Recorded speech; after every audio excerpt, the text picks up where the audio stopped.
So let's solve this exponential equation. To be able to solve this equation, we have to change all the bases here, the 16, the 4, and the 8. All of them, we could change them to base 2. So the 8 is going to be 2 to the power of 3. And then we still have the 1 minus x equals, the 4 is easy, that's 2 squared. But this here, we have to follow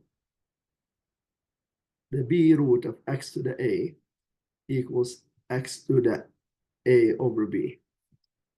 Now let's do this maybe in strides.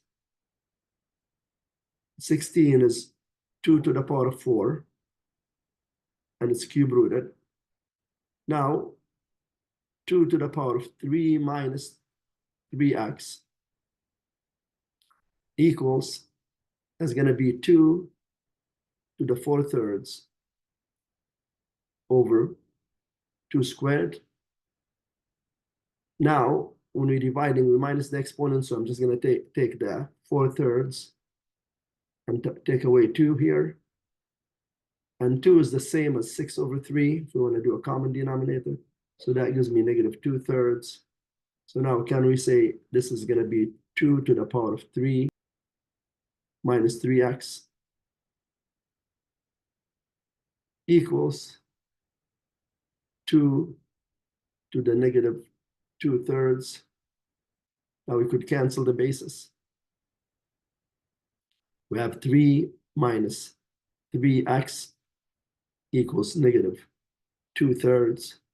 So either we multiply everything by 3 here and get rid of the fraction on the right-hand side here. So if we multiply everything by 3 times all of that, and we're going to take this just a little bit higher so we could fit the whole thing. Just this we did earlier, so you don't mix it up with what I'm writing. So if we multiply everything by 3, we're going to get 9 minus 9x. And 3 times negative 2/3, the 3's would cancel, and we'll end up with negative 2. Now, negative 9x, moving the 9 to the other side, that will give me negative 11. Divide both sides by negative 9,